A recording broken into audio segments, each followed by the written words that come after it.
ठीक है क्लास हम लोग कंटिन्यू करते हैं। तो हमने देखा नेटवर्क केबल जिसमें मैक्सिमम डिस्टेंस जो है वो 100 मीटर से हम 500 मीटर तक हम यूज कर सकते हैं, लेकिन ये वेरी करता है कि क्योंकि मैं एक बात बता दूं कि 100 मीटर से 500 मीटर तक जा तो रहा है, लेकिन 100 से 500 पे जाते जाते इसकी स्पीड स्लो हो जाएगी, ये याद रखिएगा। ठीक है, वो जो आइडियल स्पीड है ना वो आपको 500 मीटर पे नहीं मिलेगी, वो स्टैंडर्ड सिनेरियो में उसको टेस्ट करते हैं। ठीक है, ठीक है। तो ये बता रहा है जो थिक कोएक्सियल केबल है वो हमारी कौन सी है, 10/2। जो थिन कोएक्सियल केबल है वो हमारी 10/5 बस टोपोलॉजी में यूज होती है। नीचे आप देख लीजिएगा, इसकी मैक्सिमम बता रहा है कि अगर 5 रिपीटर लगाएं तो इस पे जो मैक्सिमम इस लेंथ को हम ले सकते हैं ना, वो ले सकते हैं हम 250 मीटर। ठीक है, यानी कि 2.5 किलोमीटर तक इसको जो है ना ले कर सकते हैं, उसके बाद नहीं होगी। तो अब उसके बाद आपके पास प्रॉब्लम आ जाएगी, आपको नया क्या लगाना पड़ेगा बीच में, या तो बीच में आपको वो लगाना पड़ेगा, ब्रिज लगाना पड़ेगा। ठीक है, यहाँ पूरा से नेटवर्क दोबारा बिठाना पड़ेगा जो उसको जंप करे ऊपर। ट्रांसफार्मर होता है ना आपके घरों में, ट्रांसफार्मर जो लगे हैं आपने देखे अक्सर, वो असल में क्या कर रहा होता है, वो इसको कहते हैं ये डाउन जंप होते हैं। एक अप जंप होते हैं, एक डाउन जंप होते हैं। अब डाउन जंप का मतलब ये है कि ये जो वहां से 11,000 kV आ रहा होता है ना, ये इसको डाउन करते हैं 220 के ऊपर। तो इसी तरह से जब ये 2.5 किलोमीटर पे जाएगा, वहां पहुंचेगा, तो उसके बाद उसकी जो है ना वो जो डाटा जो कम्युनिकेट हो रहा है वो उसकी स्पीड कम हो जाएगी इसकी, मतलब कि अगर उसके बाद वो आगे जाएगा तो वो उसकी क्वालिटी कम हो जाएगी या उसमें ट्रांजेक्शन ज़्यादा आ जाएगी, इस तरह के इशूज आएंगे। तो फिर क्या करते हैं, उसको हम जंप करवाते हैं, जैसे हम ट्रांसफार्मर में जंप करवा रहे हैं। ठीक है, 10/T है। फिर हमारा मोस्ट कॉमनली यूज 10 मेगाबिट्स के ऑप्शन में हमारा यूज होता है। ऑप्टिकल फाइबर में हमारे पास जो है वो कितनी है, जो हम देख चुके हैं कि हम लोग स्टार टोपोलॉजी में यूज करते हैं, जो कि 10/F है। तो ये इनकी वो है कॉन्फ़िगरेशन है। फिर फास्ट ईथरनेट है हमारे पास, न्यू वर्जन था ईथरनेट का। पहले वाले में 10 मेगाबिट्स था, इसमें 100 मेगाबिट्स पर सेकंड है। कैट 5, अब तो खैर कैट 5 ई भी है आपके पास और कैट 6 केबल भी है आपके पास। ठीक है, इसको रिक्वायर्ड द स्विच, लेकिन ये कह रहे हैं कि ये स्विच पे चलती है आपके पास, कहाँ पे नहीं चलती, हब पे मोस्टली वैसे नहीं चलाते उसको। फिर गीगाबिट इथरनेट है। गीगाबिट इथरनेट में हमारे पास क्या था, जो 1 to 10 गीगाबिट्स पर सेकंड पर है, यानी कैट 5 यहाँ फिर फाइबर ऑप्टिक केबल भी इस पे जो है ना वो हम इस पे जो है वो यूज कर सकते हैं, जो इसकी बैंडविड्थ है, ये हाई बैंडविड्थ है इथरनेट में, लास्ट यही है 10 गीगाबिट्स पर सेकंड। ठीक है, उसके बाद है हमारा टोकन रिंग। टोकन रिंग में हमारे पास क्या था, use is shielded twisted pair cabling, bandwidth between 10 to 25 megabits per second, use of multiple access unit. ये एमओयूज क्या है हमारे पास, जो हमने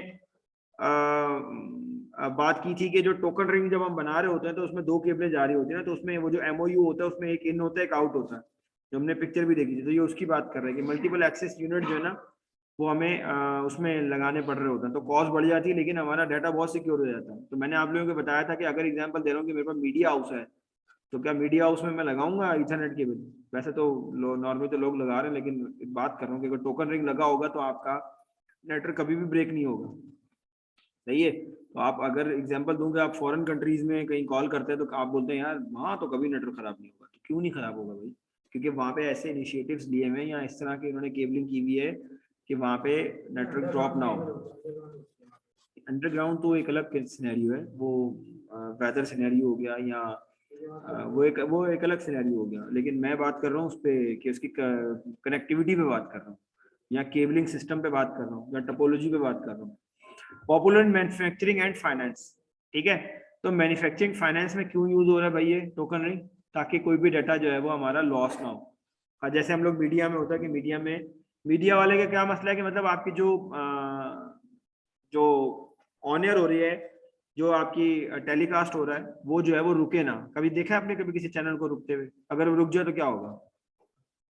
अगर 1 सेकंड 2 सेकंड चले, 5 सेकंड 15 मिनट या इतनी देर के लिए अगर वो रुक जाता है तो क्या होगा? लॉस होगा ना उनका, जाहिर सी बात है। अगर कोई उसी दौरान में कोई ऐसी न्यूज आ जाए जिससे वो बहुत ज्यादा अर्न कर सकते हैं और वो न्यूज जो है वो ना ना चले, तो क्या होगा? वो उनके लिए नुकसानदेह हो सकता है, तो इसलिए वो टोकन रिंग यूज करता है। लेकिन टोकन रिंग की एक कॉस्ट भी है।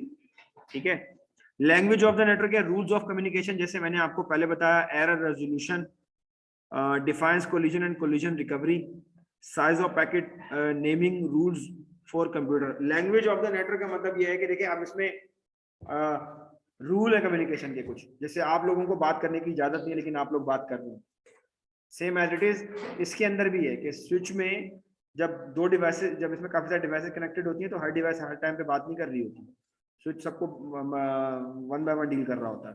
फिर अगर एरर आ जाए, सब बात करने लग गए जैसे, ठीक है, अब अभी जैसे सब बात कर रहे हैं वैसे सब बात करना चाहेंगे तो वो रोकता है, वो मैनेज करता है, एरर को सॉल्व करता है। या अगर दो पैकेट आ गए एक साथ तो वो कैसे करेगा, वो बोलेगा नहीं दोबारा से भेजो, ठीक है। ये मैं नहीं कहूंगा कि दोबारा से बातें शुरू कर दो। Define collision and collision recovery. Collision का मतलब क्या है, मैं भी बोल रहा हूँ आप भी बोल रहे हैं, अभी बोल रहे हैं ना, आप भी बोल रहे हैं मैं भी बोल रहा हूँ, अच्छा आप तो बोल ही रहे हैं, आपका दिल कर रहा है, मैं मजबूरी में बोल रहा हूँ, मैं पैसा कमाने के लिए बोल रहा हूँ। तो अब ये बाकी जो है ये बोल रहे हैं यार हम क्यों सुन रहे हैं ये इनकी बात, चलो मेरी तो खैर वो सुन रहे हैं मजबूरी में, ये देखो अभी भी बातें कर रहे हैं, तो ये इनकी बातें क्यों सुन रहे हैं।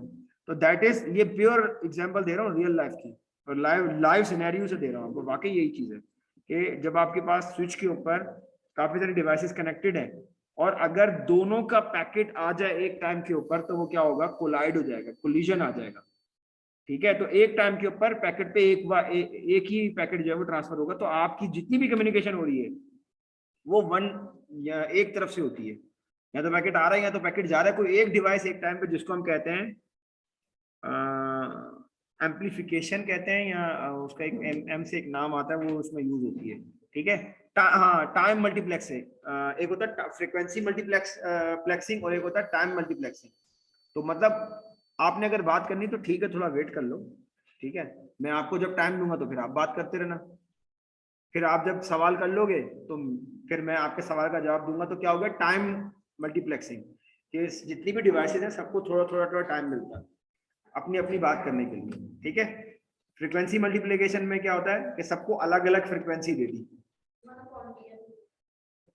1 हाँ TF, हाँ तो सबको क्या किया, अलग अलग फ्रीक्वेंसी दे दी, ठीक है, कि आपने इस फ्रीक्वेंसी में बात करना है, आपने ये इसकी बहुत अच्छी एग्जांपल है हमारे पास, जैसे सेलुलर टावर्स हैं, जैसे टेलीनॉर है उनकी अपनी अलग फ्रीक्वेंसी है, और आपकी जो मोबिलिंग वाले उनकी अलग फ्रीक्वेंसी है, यूफोन वाले उनकी अलग फ्रीक्वेंसी है, तो ये सारे अपने अलग, हालांकि आप एक ही जगह पे खड़े हुए हैं, सामने सारे टावर है, लेकिन आपका जो मोबाइल फोन है वो सिर्फ उसी सेलुलर टावर से कनेक्टेड होता है जिस फ्रीक्वेंसी को आप यूज करते हैं, तो वो सेलुलर फ्रीक्वेंसी मल्टीप्लेक्सिंग के अंदर आता है आपके पास। फिर नेमिंग रूल्स फॉर कंप्यूटर है, साइज ऑफ पैकेट है, ये सारी चीजें यानी कि आपके पास होना चाहिए कि आपको पता है कि आप कितना पैकेट भेज सकते हैं, ठीक है। जैसे मुझे पता है कि मुझे कितना बोलना है, आपको पता है कि आपको कितना बोलना है।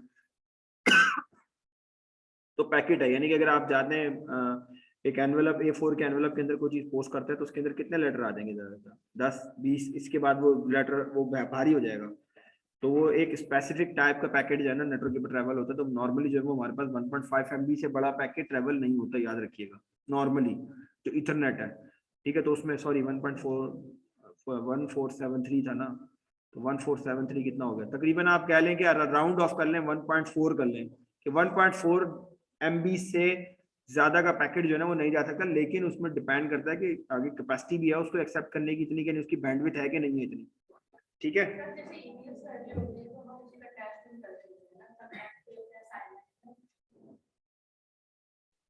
फिर हमारे पास TCP/IP transmission control protocol, internet protocol, ठीक है। इंटरनेट प्रोटोकॉल एड्रेसिंग भी हमारे पास है जिसको हम IP एड्रेसिंग कह रहे होते हैं, सबसे मोस्ट पॉपुलर प्रोटोकॉल है। प्रोटोकॉल का मतलब क्या होता है, प्रोटोकॉल का मतलब होता है कि एक set of procedure, set of standard जिसके थ्रू दो डिवाइसेज या कोई भी लोग कोई काम करते हैं या कोई कम्युनिकेशन कर रहे हैं।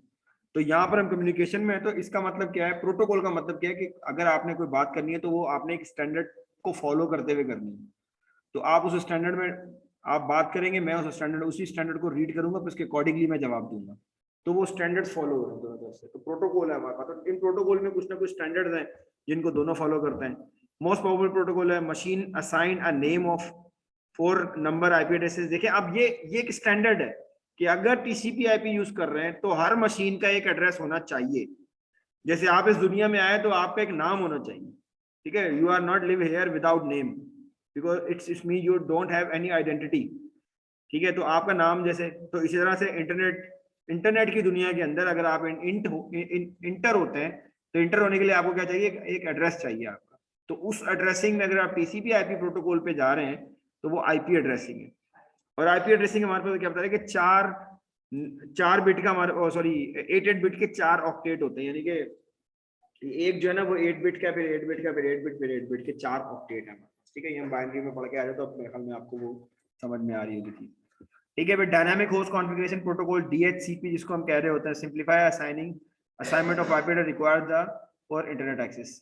आप लोग जब इस नेटवर्क का पार्ट बने तो आपको भी, आप इससे पहले नेटवर्क का पार्ट नहीं थे। एग्जांपल दे रहा हूँ कि मैं मेरे पास यहाँ के मैं अपने मोबाइल फोन लेके आया और मेरे मोबाइल फोन में अभी वाईफाई ऑन नहीं है। मैंने वाईफाई ऑन किया तो वाईफाई ऑन करते क्या हुआ, मेरा वाईफाई ऑन होते ही यहाँ का जो स्टूडेंट फ्री वाईफाई नेटवर्क है उसके साथ मेरा मोबाइल फोन क्या हुआ, कनेक्ट हो गया।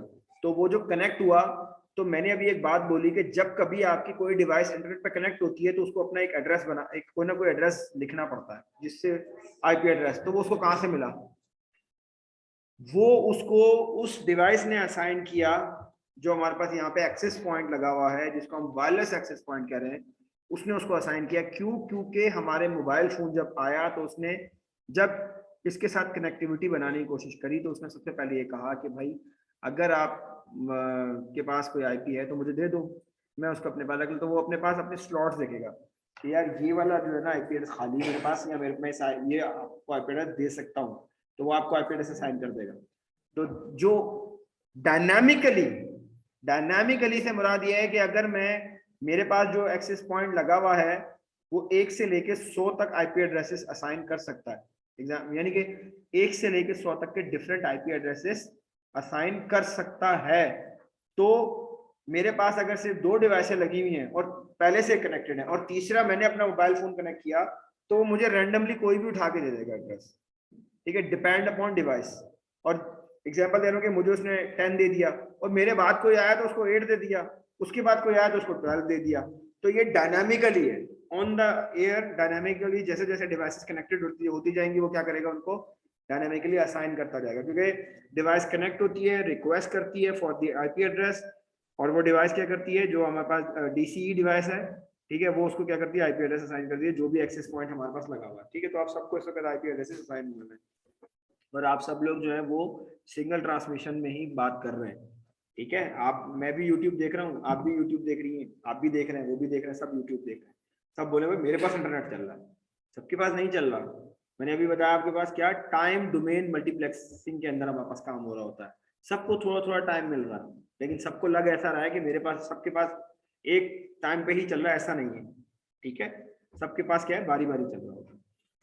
ठीक है, इसकी मैंने बहुत अच्छी एग्जांपल भी आप लोगों को दी थी कि अगर आपके पास 1 MB का इंटरनेट है तो आप उसको 4 लोग यूज कर रहे हैं, तो आप स्पीड देख लेंगे, चारों को डिवाइड हो रही होगी, देख लीजिएगा।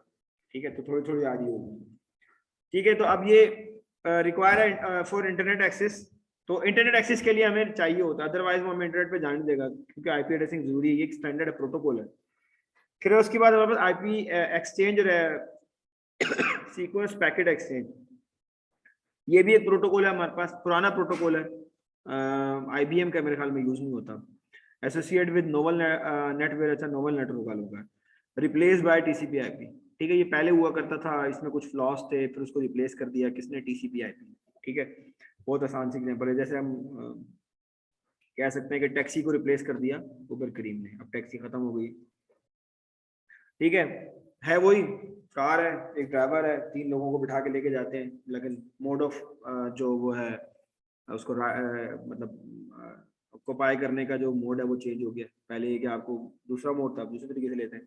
फिर net BUI, NetBIOS extended user interface जिसको हम कह रहे हैं, use by Windows to name computer transmission detail handled by TCP IP। मैं बताता हूँ इसके बारे में, याद रखिएगा। ठीक है, टोकन रिंग है, popular is manufacturing and finance node communication when they have that token. बहुत आसान सी है। तो ये हमारे पास ये भी ये प्रोटोकॉल है कुछ नेटवर्क के, देखें ये TCP IP, IPX, SPX, net BUI, token ring. अच्छा, ये जो नेट BUI है ना, ये हमारे पास क्या है, ये भी TCP IP को ही फॉलो करता है, लेकिन ये हमारे पास 2 विंडोज के दरमियान में जो आपस में कम्युनिकेशन होती है, जिसको हम रिमोट डेस्कटॉप कहते हैं। तो रिमोट डेस्कटॉप यूज किया किसी ने, नाम सुना? ऐसे ही होता है क्योंकि, ठीक है, आप विंडो का बटन दबाएंगे और रिमोट लिखेंगे तो आ जाएगा। ये आपके पास रिमोट डेस्कटॉप है। आप ऐसे ही विंडो का बटन दबाएं, लैपटॉप डेस्कटॉप विंडोज के सिनेरियो में रहते हैं। ये विंडो का बटन तो पता है ना आप लोगों को, विंडो का बटन दबाएं, स्टार्ट का मेन्यू ओपन होगा, उसमें आप लिखें REMOTE रिमोट, तो वो खुद ही सर्च करके ले आएगा। अगर आप विंडोज 10 में हैं तो, उससे पहले वाले की मैं गारंटी नहीं देता। तो ये हमारे पास क्या, रिमोट डेस्कटॉप कनेक्शन ओपन होकर आ गया। ठीक है, तो इसमें ये मैं इसमें ऐड कर सकता हूँ, ये इसमें डिटेल है फर्दर। तो वो ये कह रहा है कि ये जो दो डिवाइसेस आपस में कम्युनिकेशन कर रही है ना रिमोटली, ठीक है, तो वो कनेक्ट कर रही है किसके थ्रू, रिमोट डेस्कटॉप कनेक्शन के थ्रू, ठीक है। तो ये हमारे पास क्या है, उसके थ्रू कनेक्ट कर रही है। तो नेट बायोस क्या है हमारे पास, नेट के ऊपर हम जो है वो नेटवर्क के ऊपर हम दूसरे सिस्टम को यूज कर पा रहे हैं। तो किसके थ्रू होता है, इसमें भी एक प्रोटोकॉल है, रिमोट डेस्कटॉप प्रोटोकॉल। रिमोट का मतलब पता है, आपने अक्सर सुना होगा कि आप दूर, अपने अपनी असल डेस्टिनेशन से दूर, जो आपके ओरिजिनल डेस्टिनेशन से दूर। तो अब कभी भी आप, अगर मैं एग्जांपल दे रहा हूँ, कोई हम क्योंकि यहाँ के शहरी, इस शहर में रहते हैं, यहाँ रहते हैं, तो अगर हम यहाँ से कहीं भी जाते हैं तो कोई भी आपसे पूछेगा तो यार आप कहाँ पर हो, तो आप कहते हो कि मैं रिमोट लोकेशन पे हूँ। तो रिमोट का मतलब क्या, आप अपने ओरिजिनल डेस्टिनेशन से दूर हो। तो मैं अगर इस लैपटॉप पे, ये मेरा असल लैपटॉप है ना, और मैं अगर किसी दूसरे का डेस्कटॉप यहाँ पे ला रहा हूँ तो वो रिमोटली लेके आ रहा हूँ, वो ओरिजिनली डेस्कटॉप नहीं है, लेकिन मैं यहाँ खोल के सारा उसको देख पा रहा हूँ। तो वो रिमोटली जिस डेस्कटॉप को मैं अपने पास ओपन कर पा रहा हूँ, वो पूरे का पूरा सिस्टम मैं यहाँ देख पा रहा हूँ, that is called remote desktop. और फिर जो उसको आपस में जो कम्युनिकेशन करने के लिए जो प्रोटोकॉल यूज हो रहा होता है ना, वो प्रोटोकॉल है आरडीपी का, जो ये यूज कर रहे होते हैं, उसमें दो यानी कि दो डिवाइसेस आपस में किस तरह से कम्युनिकेट करेंगे। एनिडेस भी यही है, लेकिन वो नेट बायोस यूज नहीं करता। वो आपका पी टू पीर जो पी टू पी नेटवर्क नहीं देखा था हमने, वो पी टू पीर वाला जो है ना वो बनाता है कम्युनिकेशन, उसमें क्लाइंट सर्वर भी नहीं है, मतलब वो दो सिस्टम्स के बीच में जो है ना वो डायरेक्ट नेटवर्क बना देता है। तो आप वो दोनों आपस में फिर कम्युनिकेशन करते रहते हैं। सर्वर बनाता है, सर्वर बना के साइड पे हो जाता है, बनाता सर्वर ही है, ठीक है। और दूसरा ये वाला जो है ये लैन पे होता है, ठीक है, वह उस पे नहीं है, इंटरनेट पे नहीं होता ये, वैन लैन पे होगा, लैन, ठीक है, लोकल एरिया पे होता है, ठीक है। यहाँ तक क्लियर है।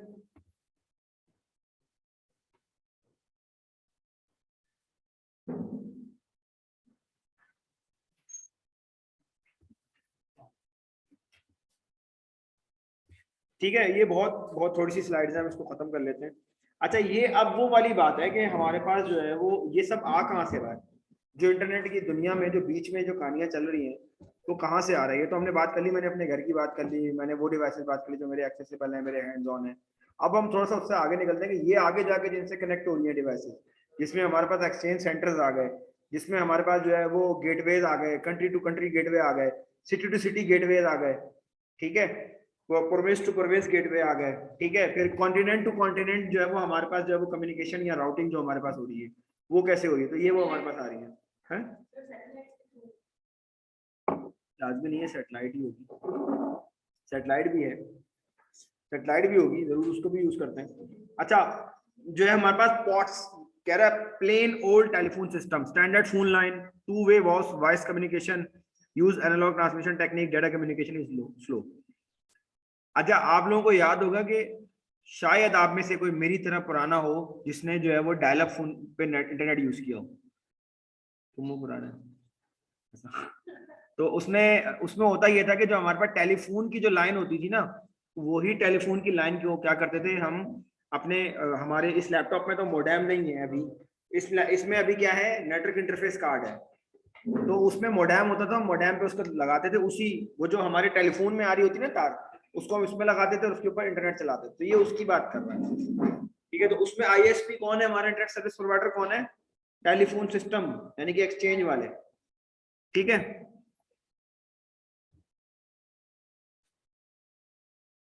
ठीक है, जिसको हम पब्लिक स्विच नेटवर्क भी कहते हैं, पीएसटीएन भी कह रहे होते हैं, ठीक है।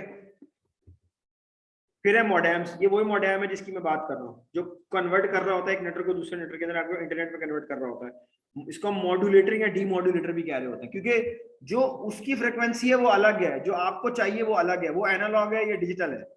अब वो एनालॉग से डिजिटल में कन्वर्ट कर रहा है, आपका नेटवर्क इंटरफेस कार्ड ये काम नहीं कर रहा, ठीक है, नेटवर्क इंटरफेस कार्ड ये काम नहीं कर रहा, ठीक है। स्पीड मेजर इन बिट्स पर सेकंड हम बात कर चुके हैं पहले, मैक्सिमम कह रहा है कि स्पीड जो आ रही है 56 किलोबाइट्स बिट्स पर सेकंड आ रही है, ये 56 किलोबिट्स पर सेकंड ये आती थी डायल अप के अंदर।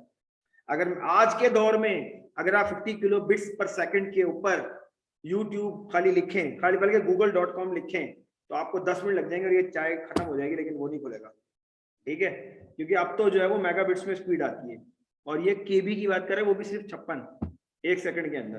तो हर सेकंड को आप लगा लें तो 60 सेकंड बनेंगे, 1 मिनट तो गुजर जाएगा, तो उसमें तो 1 MB डाउनलोड होगा। तो हमें तो अभी 20 MB 30 MB यूं करके डाउनलोड हो जाता है। ठीक है।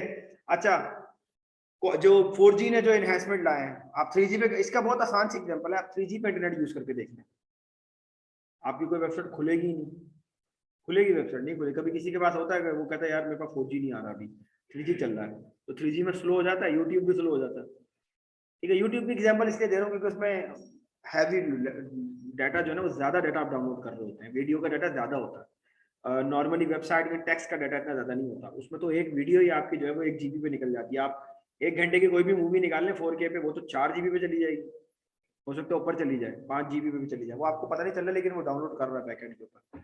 अच्छा, फिर ये को कुछ बता रहा है, version 92 is the current modem standard, ये उस टाइम की बात कर रहा है, बहुत पुरानी बात है, अब तो खैर है नहीं, और मोडेम अब यूज नहीं होते, हम लोग नहीं लगाते घर के अंदर, अब ISP वाले खुद मोडेम लगाते हैं। ठीक है, अगर किसी ISP वाले के पास आप काम करेंगे तो आपको मोडेम देखने को मिल जाएगा, वरना आप लोकली जो है ना वो घर हम पे मोडेम नहीं लगाते। या PTCL अगर आपके पास लगा हुआ है तो PTCL का इंटरनेट किसी ने कोई यूज कर रहा है भी, उसमें लगा के दिए ना उन्होंने मोडेम। ठीक है, उसमें वो मोडेम कम स्विच कम वायरलेस एक्सेस पॉइंट, ये सारी क्वालिटी कैपेबिलिटी उसमें क्यों है? क्योंकि वो टेलीफोन की तार को यूज कर रहे हैं, मॉड्यूलेशन एंड डीमॉड्यूलेशन के लिए यूज हो रहा है, वो पुराने एरिया पे। लेकिन ISP वाला आपको इंटरनेट की केबल नहीं लगा के देता, जिसके ऊपर आपको मॉड्यूलेशन डीमॉड्यूलेशन की जरूरत पड़ती है, वो आपको डायरेक्ट ईथरनेट की केबल लगा के देता है, जिससे डायरेक्ट इंटरनेट आता है आपके पास।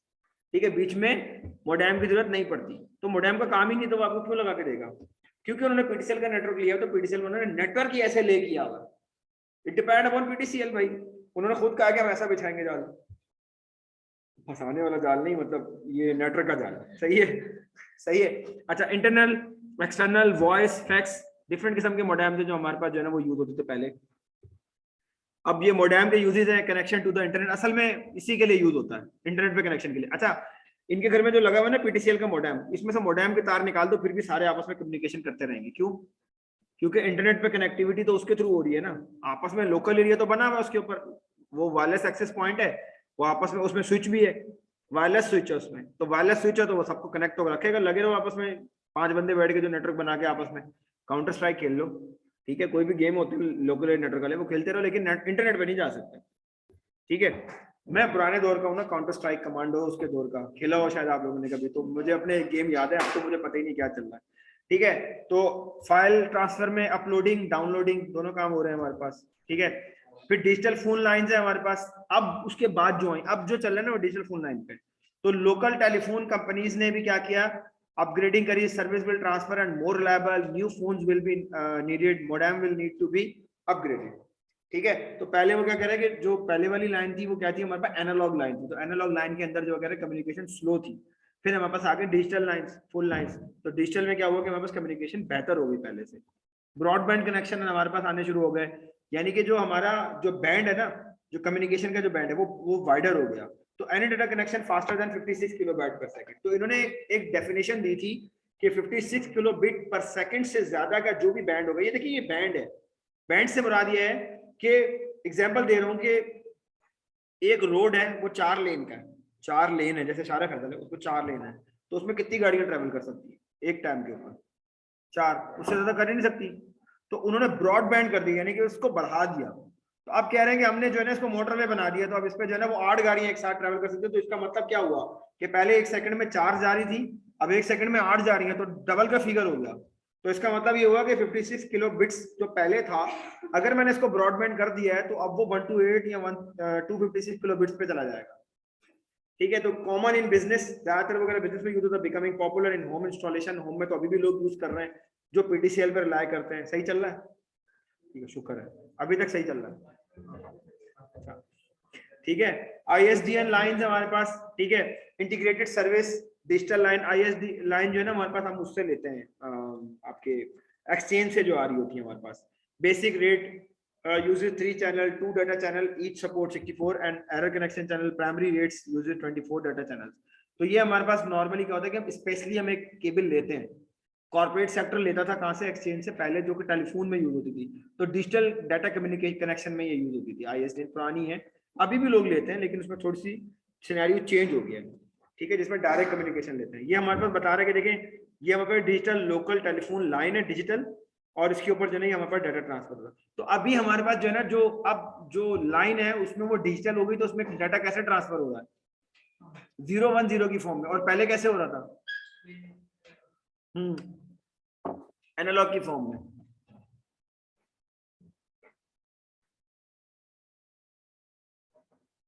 ठीक है, तो वो हमारे पास क्या हो रहा है, पहले एनालॉग था, अब वो है प्योर डिजिटल में हो रहा है।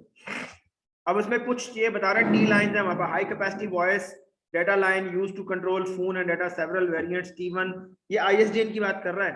T1 transmits at 1.4, T3 transmit at 44.736 megabits per second. फिर इसके बाद और भी आगे की स्पीड जो है वो हमारे पास बढ़ती जा रही है। ये डायरेक्ट हमारे पास होती है, जिसमें जो है ना इससे आगे की स्पीड हमारे पास डिलीवर हो रही थी। ये वाली लाइन कौन लेता है, ये वाली लाइन जो कह लो कि कोई इंटरनेट की फ्रेंचाइज लेता है या ISP बनता है PTCL के थ्रू, तो वो लाइन लेता है, उसके आगे पे स्प्लिट करता है एरिया के अंदर, उनसे कॉन्ट्रैक्ट ले लेता है या उनसे एक अप्रूवल ले लेता है, या उनके साथ जो भी है, मुझे नहीं पता क्या उसको क्या टर्म वो लेते हैं, तो वो उसके थ्रू क्या करता है, उनसे डायरेक्ट लाइन लेता है, फिर उसको आगे स्प्लिट आउट कर देता है पूरे एरिया के अंदर। तो वो अपने पास उसको डीमार्क करता है और वहां से आगे जो है ना फिर आगे स्प्लिट कर देता है। फिर DSL है हमारे पास, उसके बाद DSL टेक्नोलॉजी आई थी हमारे पास, जिसमें क्या था डिजिटल सब्सक्राइबर लाइन, यानी कि जो नॉर्मल घरों पे भी उन्होंने ये देना शुरू कर दी, जिसको DSL हम कहने लग गए थे। ठीक है, डिजिटल सब्सक्राइबर लाइन यानी घर पे भी देते, पहले नहीं दे रहे थे, पहले तो कॉर्पोरेट सेक्टर ही ले पा रहा था क्योंकि बहुत कॉस्टली होती थी। जैसे कह लूं कि पहले जो है वो हर कोई स्मार्टफोन नहीं अफोर्ड कर सकता था ना, अब तो हर बंदा ले सकता है। ठीक है, क्यों, क्योंकि वो चीप होती गई, जो टेक्नोलॉजी है वो सस्ती होती जा रही है। Popular with home user, DSL normally home user के लिए था। स्पीड रेंज 100 kbps से 30 मेगाबिट्स पर सेकंड। उस टाइम पे जब ये DSL आया था इसने धूम मचा दी थी। क्यों, क्योंकि DSL जो है ना उस वक्त एक ऐसा वो था जो होम यूजर के लिए एक तो लो कॉस्ट था और स्पीड बहुत ज्यादा थी। ठीक है, तो इसलिए बहुत ज्यादा अच्छा यूज होता था। अब इसमें दो तरह के थे, एक था asynchronous upload speed slower than download speed, और दूसरे में सेम था सिमेट्रिक DSL जिसको हम SDSL कह रहे होते। तो ये दोनों अलग अलग हैं। आपको नॉर्मल होम यूजर को ये बातें पता नहीं होती, वो जब जाता है बोलता मुझे इंटरनेट चाहिए, बोलता आपको 4 KB का इंटरनेट, एग्जाम्पल 4 MB का नेट मिलेगा, बोले वेरी गुड जॉब, पैसे दिए और लेकर घर आ गए। पता चला वो कह रहा है कि अपलोड स्पीड स्लोअर है और डाउनलोड स्पीड ज्यादा है। अब वो बंदा यूट्यूबर है, उसका वीडियो देखने से ज्यादा वीडियो अपलोड करने का काम है, तो वो अपलोड ही नहीं होगी क्योंकि अपलोड स्पीड स्लो है इसकी। ठीक है, एग्जाम्पल दे रहा हूँ, इस तरह के बहुत से सिनेरियोज हो सकते हैं, बहुत से काम ऐसे हो सकते हैं जिसमें आपको जो है वो फाइल अपलोडिंग ज्यादा हो। अगर कोई ऐसा है जिसको डेवलपमेंट कर रहा हो, डायरेक्ट FTP सर्वर के ऊपर करते हो डार्ट पे, कभी नहीं FTP पे किए, कभी डायरेक्ट सर्वर पे काम किया FTP के थ्रू? अच्छा, खैर मुश्किल बात हो जाएगी, लेकिन फिर भी समझाया था कि आप डायरेक्टली जो है ना उस पर जब अपलोड करते तो उसमें मोस्टली अपलोड हो रहा होता है, डाउनलोड नहीं हो रहा होता, क्योंकि आपके पास वो लोकल डाउनलोड करता है, आप उसमें अपडेट करते हो, डायरेक्ट अपडेट मारता है सर्वर के ऊपर, तो उसमें अपलोड ज्यादा चाहिए होता है। ठीक है, आप उठा के फेंकते हो चीजें, आपके लोकल मशीन में आती है, आप उठा के फेंकते हो उसके अंदर, यानी कि उठाते हो और सर्वर पे अपलोड, यहाँ से उठाई यहाँ फेंक दी, वो डायरेक्ट सर्वर पे अपलोड हो रही होती है। तो वो उसमें आपको अपलोड स्पीड चाहिए। अब वो उन्होंने आपको जो है ना वो एक बेहतरीन सा जो है ना वो इंटरनेट कनेक्ट पैकेज दे दिया जिसमें अपलोड स्पीड है ही नहीं और डाउनलोड स्पीड बहुत है। इनकी अपनी गेम होती है।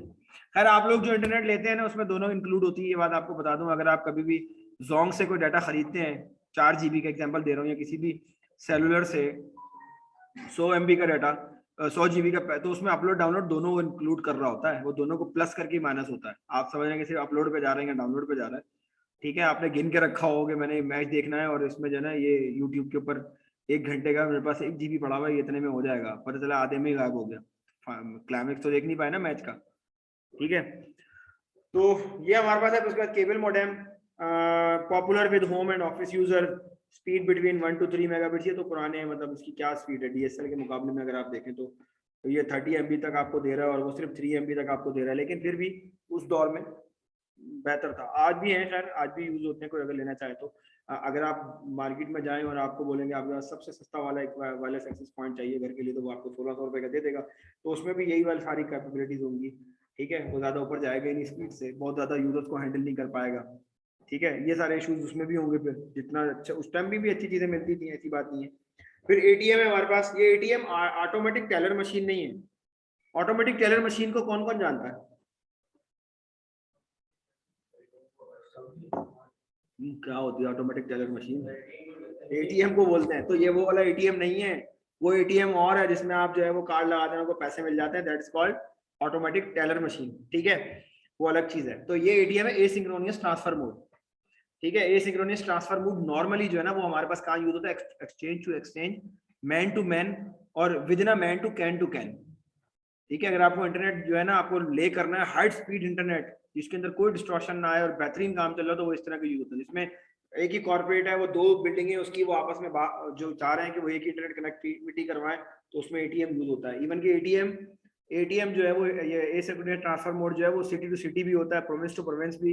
इंटरनेट की बात कर रहा हूँ आपको। ठीक है, efficient transfer of video and sound required the special NIC and hardware. अब इसकी कहानी अलग हो गई, अलग एनआईसी है इसका, नॉर्मल नहीं है, घर पे नहीं मिलेगा, ऐसे लैपटॉप पे नहीं मिल जाएगा 2-3 हजार रुपए का। ठीक है, और हार्डवेयर भी इसका आसान नहीं है। ठीक है, हार्डवेयर भी अलग है। तो ये आपके पास एसिंक्रोनस है। बेनिफिट्स के हमारे पास वायरलेस नेटवर्क के नो केबल टू पुल, कोई पुल केबल लगाने की जरूरत नहीं है। Mobile device access network resources, mobility and flexibility for office workers. ठीक है, नॉर्मली जो आप लोगों के लिए कह सकते हो कि आप लोगों की मोबिलिटी और फ्लेक्सिबिलिटी है कि आप किसी भी क्लास में मूव कर सकते हैं और कहीं पर भी जा सकते हैं और आपको जो है वो इंटरनेट का एक्सेस मौजूद है। That is why because of the wireless internet. Wireless के अंदर हमारे पास, अगर आप लोगों ने मोबाइल फोन खरीदा होगा तो आपको पता होगा, अगर किसी ने कॉन्फ़िगरेशन या स्पेसिफिकेशन पढ़ने की कोशिश की हो तो उसमें लिखा होता है wireless 802.11, that is the standard of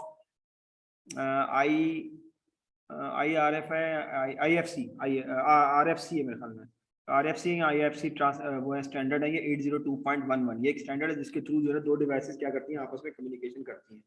ठीक है, वायरलेस रेडियो के ऊपर जो हम प्रोटोकॉल या स्टैंडर्ड्स की बात कर रहे हैं ना, ये भी एक स्टैंडर्ड है।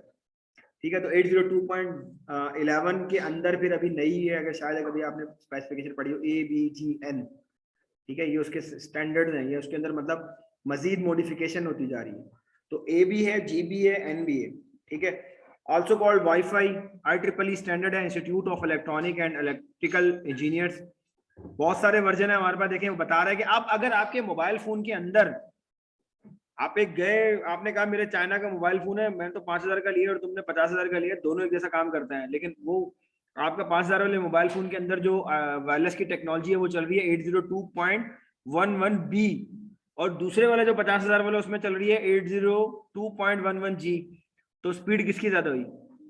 जी की। और दोनों में एयर का भी फर्क है, वो बहुत पुरानी टेक्नोलॉजी है, पुरानी हो गई तो उसकी कॉस्ट नीचे आ गई। तो आप बड़े खुश हो रहे होते हैं कि मैंने जो ले लिया वो बड़ा सस्ता है, ऐसा नहीं है, वो आपको पुरानी टेक्नोलॉजीज के ऊपर चीजें बनाकर दे रहे होते हैं जो देखने में बिल्कुल वैसी लग रही होती है। ठीक है, use the same type of devices. ठीक है, एक तरह की डिवाइसेस वगैरह के वो यूज करते हैं। वायरलेस एक्सेस पॉइंट है जिसको हम वेब बार बार हम बोल लेते हैं या APM कॉल कर रहे थे, वो इसी का शॉर्ट फॉर्म था, wireless access point. Centre of a wireless network, webs combined cover a large area, distance to web determine bandwidth range is 50 to 150 meters। Normally ये बात कर रहा है वैसे कि इतनी होती है, लेकिन इससे ज्यादा भी होती है, कम भी होती है। उसके बाद extension points can extended range. अब अगर इसकी रेंज एक्सटेंड करनी है तो इसमें एक्सटेंशन पॉइंट भी होता है आपके पास, कि एक राउटर से दूसरे राउटर पे लगा लो, तो तीसरे पे लगा लो, चौथे पे लगा लो। ठीक है, तो वो ये कह रहा है, और रेंज में नॉर्मली बता रहा है कि ये पुरानी बात कर रहा है, अब तो मेरे ख्याल में ज्यादा ही होती है, 150 मीटर नहीं होती, ज्यादा ही होती है। ठीक है, ये कुछ वायरलेस अडॉप्टर हैं, अगर आपके डेस्कटॉप मशीन के अंदर वायरलेस नहीं है तो आप ये कार्ड उसमें लगा लो। ठीक है, तो आपका डेस्कटॉप जो है वो भी वाईफाई डिवाइसेस से कनेक्ट हो पाएगा। Use by device to connect including signal strength software. ठीक है, वो भी आती है, ये भी आता है, अभी भी आता है, ये तो अभी भी आता है। तो आ गया वो क्या है, USB डोंगल जिसको हम कह रहे होते हैं। ठीक है, USB के साथ भी आता है, वाईफाई एंटीना के साथ आती है, डायरेक्ट कनेक्ट होती है। USB हमारे पास हॉट स्वैपेबल है, ये कार्ड हमारे पास हॉट स्वैपेबल नहीं है। ठीक है, अगर मेरे पास एक ऑफिस है और मेरे पास एक एम्प्लॉय काम कर रहा है तो मैं उसको क्या लगा के दूंगा, USB या कार्ड? क्यों? एक नहीं है, 10 है, चलो मैं 10 को क्या लगा के दूंगा? कार्ड ही लगा के दूंगा। USB उतार के घर ले गया फिर, और कल को बोले टूट गई, गिर गई, मुड़ गई, ये खराब हो गया, एंटीना टूट गया इसका, मैं काम नहीं कर रहा, बॉस ने बोला ये काम करके ले आओ। ठीक है, बॉस इंतजार कर रहे हैं कि तू खुल के होगी ना अंदर, इसमें लॉक लग जाता है डेस्कटॉप के बाहर, शायद आप लोगों ने देखा ना हो। मेरी कमर में दर्द है, मैं नहीं निकाल। अच्छा, इसके अंदर ना वो आपके कॉर्नर पे लॉक होता है, तो नॉर्मली वो ऑफिसेज वाले परचेज ही वो ही करते हैं। अगर इस तरह का कुछ सिनेरियो है तो वो लॉक वाला होता है, उसके कॉर्नर में लॉक लग जाता है, फाइल निकाल के ले जाते हैं, रैम निकाल के ले जाते हैं, हार्ड ड्राइव निकाल के ले जाते हैं, रैम निकाल के जला दो, तोड़ दो, पिन वो चिप खराब कर दो, कल मेरा दिल नहीं कर रहा काम करने का, कार्ड निकाल के फेंक दूं, एग्जाम्पल दे रहा हूँ मैं, एंटीना तोड़ दूं, कुछ भी कर लूँ, अंदर लगा दूं वापस, कुछ रैम खराब करके लगा दूं। अब जितनी देर में आईटी वाले का, तब तो मैं चिल करके बैठा हूँ ऐसे हाथ पे हाथ रख के, बॉस बैठा वेट कर रहा है, वो भी कुछ नहीं बोल सकता, मैं क्या बोलूँ, टेक्निकल रीजन है भाई, बोलेगा सही करके दे दो, मैं काम कर दूंगा, मुझे क्या आइडिया नहीं दे रहा है ये, वो उनको पता लग, वो इनसे भी आगे कैटेगरी पे होंगे ना, वो क्लाउड पे रखा होगा किसी भी सिस्टम पे बिठा के, चल बेटा काम शुरू कर, फिर बॉस इज ऑलवेज राइट। सही है, तो ये हमारे पास एक ये वजह है। तो कार्ड में भी हम बात कर सकते हैं, हम यूएसबी भी लगा सकते हैं, ठीक है। वैसे नॉर्मली जो एडवांस मेरे ख्याल में जो चिप वो आ रहे हैं ना आपके पास, मदरबोर्ड आ रहे हैं, उसमें बिल्ट इन आता है वो, ठीक है मेरे ख्याल में, या शायद इसके अंदर ना जो कोट होती है ना, ऊपर वाली जो कोटेड होती है, जो आपके जो केसिंग होती है, उसकी जो कोट होता है ना, उसकी वजह से इसकी जो मेरे ख्याल में इसकी जो एंटीना की पावर ना कम हो जाती है। और दूसरा फिर अंदर जो आपके पास हीटिंग डिवाइसेस की वजह से कुछ इशू आता है, जिसकी वजह से वो इंटरनल नहीं लगाते, उसको आउटसाइड लगाते हैं ताकि उसकी रेंज भी बढ़ जाए। अच्छा, ये जितना ज्यादा अच्छा होगा उसकी रेंज भी इतनी ज्यादा अच्छी होगी, ठीक है, जितना बड़ा एंटीना उसकी रेंज उतनी ज्यादा अच्छी है। तो ये हमारे पास क्या था, वेब हम जिसको हम कॉल कर रहे थे, ठीक है। Thank you so much class.